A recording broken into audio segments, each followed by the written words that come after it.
To Save a Hobbit by Random Plot Bunny. Chapter 7. Bilbo, are you all right? Thorin asked concernedly from the opposite side of the bars from the coughing hobbit. I'm no worse now than I was when we first met, so don't concern yourself. The small man waved the question away with one hand. Hearing the faint sounds of the guard approaching, Bilbo slipped his ring on, muttered a goodbye to Thorin, and made his silent escape to the higher levels of the palace. Thorin just sat still for several moments, completely ignoring the guard walking his rounds, and tried to understand what he had just seen. When Bilbo had waved his hand, it had been covered in blood. Blood that only could have come from his coughing. Just how sick was the small man?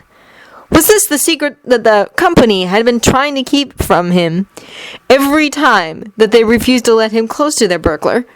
Was he the last to know? Sitting back in his cell, Thorin tried to relax. He wouldn't get any answers until he could speak with his burglar again, and that might be a few days, as the small man had others to reassure and an escape route to find. Bilbo wiped the blood from his hand. He really hoped Thorin hadn't noticed it, while trudging his way up to the small, unused storeroom that he had made his base. He knew that it was dangerous to stay in one place for so long. It made the risk of discovery much higher, but he couldn't spare the energy to care. He had run out of his healing herbs the first week after arriving in the Elven Palace. The Mirkwood elves didn't seem inclined to cultivate herb gardens, which wasn't good for him, and Oin's backup supply was lost somewhere in a spider's nest in the forest, so there was no help there either. To say that Bilbo felt exhausted was an understatement, and the only silver lining he could find, when he forced himself to look for one, was that at least he was no longer feeling hungry. He hadn't felt hunger or eaten in days, and he didn't think he could, even if he could bring himself to sneak into the kitchens again. Moving over to the small nest of discarded blankets he had purloined to make himself a semi-comfortable bed, Bilbo crawled under the thin material and removed his ring in preparation to sleep. The gold band felt weird whenever he put it on, and he hated wearing it for long stretches of time, especially while sleeping, as it made him dream of battles and blood. There you are, little one. I've been waiting for... Little one? Bilbo had quickly sat up when the voice had called out to him, and had just as quickly fallen back down when the room began to spin. His final thought before darkness claimed him was, why did I ever remove the ring? He had learned what it could do one lazy afternoon while still healing, and save on Beorn's lands, surrounded by his friends. Ooh, what you got there? Fili asked, catching the attention of the others. Bilbo, Fili, Kili, Ori, Nori, Bifur, and Bolfer were all relaxing by a stream in the warm sunshine and trying to avoid Dori, who had made it his personal mission to mother Bilbo every moment of every day, and Thorin, who every member of the company had silently agreed to keep away from the small man. Bilbo had decided to use the time to see just how damaged his waistcoat actually was, and had come across the ring he had only half remembered picking up. It's a ring I found in the goblin caves, I think. It's all a bit hazy, he said, as he held the small object up for all to see. Put it on, Bilbo. Rings are meant to be worn, Bolfer said from his reclining position next to a tree. Slipping the ring on, Bilbo looked at his friends. It's a little big, he started, but stopped at the looks of sheer terror on their faces. What happened? He asked, beginning to panic as no one had yet moved. Bilbo, are you all right? Ori asked as he reached an arm toward the small man, but came up short on touching him. I'm fine. What's going on?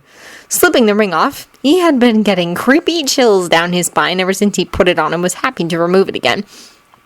The hobbit was confused by the chorus of relieved sighs that greeted him. Giving his friends an odd look, he looked back at the ring he held as if it could tell him why everyone was suddenly acting weird. Will one of you please tell me what happened, and why are you all acting so odd? The small man asked, hoping that at least one person would explain it to him. You vanished, Kili answered with an awe expression coming over his face now that the shock was receding. That is a trick I would very much like to learn, Nori said from his lounging spot on a low-hanging tree branch, successfully breaking the tension around the group. Well, you can't. It's Bilbo's magic ring, and so only he can use it, Ori said with a glare at his brother, daring the middle brother to go against him. Yeah, and he'll need it too. Once we've reached the mountain, that is, Bulford chipped in. Looking down at the small golden band, Bilbo felt surprise and awe at what his friends were telling him. So, it makes me invisible? As several heads nodded, a wide grin split the Hobbit's face. No, I won't have such a hard time getting away from Dory, he said, causing Ori to look smug that his prediction of Bilbo's exasperation with his brother had come true, and Nori to fall out of the tree laughing and run onto Bulford's beheaded head. It's going to take more than a magic ring to escape him for good, was the only explanation he'd give for his sudden mirth as the two dwarves detangled themselves from each other. They all eventually agreed to keep the ring a secret, at least until Bilbo was healed up a bit more and could make an escape without it, and the rest of the afternoon had been spent in pleasant conversation. It wasn't until the spiders that Bilbo thought to put it on again. And then again when he trailed the elves to the palace. Now he barely ever removes it, save for when he talks to his friends. So, of course, the one rare time he takes it off so that he can sleep comfortably, he is caught. Forcing his eyes open once he regained consciousness and expecting to be in a cell of his own, Bilbo is amazed to find himself still in the storage room. And with a blonde elf hovering over him. There you are, little one. You gave me quite the scare fainting like that. Here, I thought you might be hungry. Taking the preferred cup. It was a broth of some sort. Bilbo sipped at it and muttered an apology, though he didn't really know what he was apologizing for. Looking over the elf again, trying to place just where he had seen him at before, it suddenly clicked. King Thranduil's son! This was Prince Legolas! How? Why? Taking another drink of the broth. It was truly delicious, really. Bilbo tried to hide his confusion at this turn of events. I found your nest here a few days ago while searching for the one who has been stealing from the kitchens. I decided to wait until I wouldn't be missed to come back and eat you. But why? This elicited a slight grimace to the elf's normally smooth-featured face. My father and I have very different opinions on dwarfs, especially the ones down in our dungeons at the moment. Father believes that they are up to no good, but he himself hasn't lifted a finger to do more than order more wine in over a century, so I don't know where he gets off saying things like that. Bilbo finishes his broth as the prince wrestled his temper back into check. Once he was calm again, he continued.